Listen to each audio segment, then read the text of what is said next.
ஜோதி அருட்பெரும் ஜோதி தனிப்பெரும் கருணை அருட்பெரும் ஜோதி. நேயர்கள் அனைவருக்கும் வணக்கம். இதுவரை நம்ம சேனலை சப்ஸ்கிரைப் பண்ணாதவங்க மறக்காமல் சப்ஸ்கிரைப் பண்ணுங்கள். பக்கத்தில் இருக்க பெல் பட்டனை கிளிக் பண்ணுங்கள். ஆல் என்ற ஆப்ஷனை கிளிக் பண்ணுங்கள். நம்ம பப்ளிஷ் பண்ணுற ஒவ்வொரு வீடியோவும் நோட்டிஃபிகேஷனாக வரும். உங்களுக்கு நேரம் கிடைக்கும்போது நம்ம பதிவை பார்த்து தெரிஞ்சுக்கலாம். நமது நேயர்கள் அனைவரும் நமது ஒவ்வொரு பதிவையும் உங்களுக்கு தெரிந்த உற்றார், உறவினர், நண்பர்கள் மற்றும் சுற்றத்தார் அனைவருக்கும் பகிரவும். Keep supporting us. Thank you for your wonderful continuous support. இன்றைக்கு நாம் பார்க்க போகும் பதிவு மார்கழி மாதத்தின் 16ஆம் நாளான இன்று ஆண்டாளின் திருப்பாவை பாசுரத்தின் 16ஆம் பாடலையும் அதன் விளக்கத்தையும் இனி நாம் காணலாம். சூடி கொடுத்த சுடுகொடி தொல்பாவை பாடி அருளவல்ல பல்வளையாய் நாடி நீ வேங்கடவருக்கு என்னை விதியென்ற இம்மாற்றம் நாங்கடவா வண்ணமே நல்க.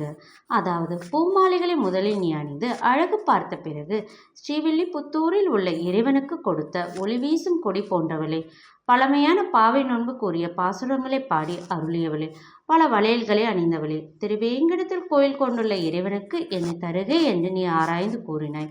நீ கூறிய சொல்லை நாங்கள் மீறாது பாவை நோன்பு நூற்கு அருள் புரிவாயாக. ஆண்டாள் திருவடிகளே சரணம் என்று கூறி திருப்பாவை பாசுரத்தின் 16ஆம் பாடலை இனி நாம் காணலாம்.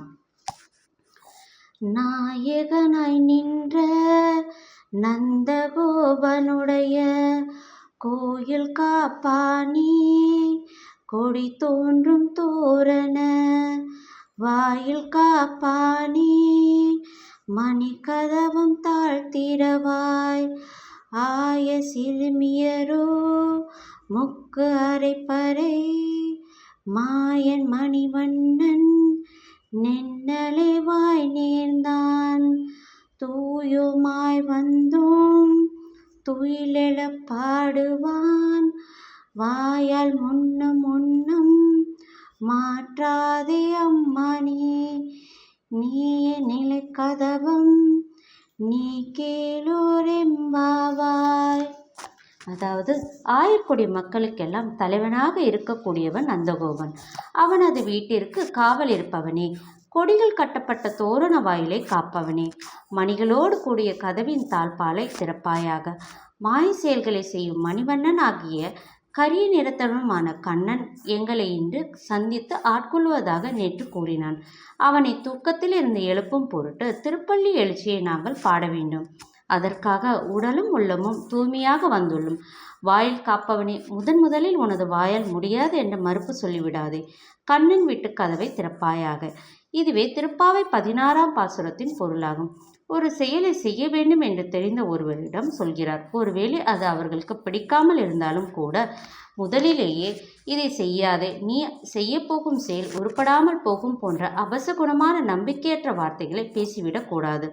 செய்யப்போகும் செயலை பற்றி முழுமையாக தெரிந்து கொண்டு அதன் பின் இதை இப்படி செய்தால் நன்றாக இருக்கும், அப்படி செய்தால் நன்றாக இருக்கும் என்று நல்லபடியாக அறிவுரை சொல்லலாம். சொற்கள் மனித வாழ்வில் மிக முக்கியம் என்று அழகாக இப்பாசுரத்தில் ஆண்டாள் கூறியிருக்கிறார். இனி நாம் நாளை அடுத்த பதிவில் ஆண்டாளின் திருப்பாவை பாசுரத்தின் 17ஆம் பாசுரத்தையும் அதன் விளக்கத்தையும் நாம் காணலாம். நமது நேயர்கள், நமது சொந்தங்கள் அனைவரும் திருவேங்கடத்தில் வீட்டிற்கும் பெருமாளின் அருளையும் ஆண்டாளின் சகல ஐஸ்வர்யங்களையும் பெற்று மாதா, பிதா, குரு, தெய்வத்தின் பரிபூர்ண ஆசீர்வாதத்தையும் சகல செல்வங்களையும் பெற்று நீடூழி வாழ எல்லாம் வல்ல இறைவனை வேண்டி வாழ்த்தி வேண்டிக் கொள்கிறேன். எல்லா உயிர்களும் இன்புற்று வாழ்க, எல்லா உயிர்களும் இன்புற்று வாழ்க. நன்றி, வணக்கம்.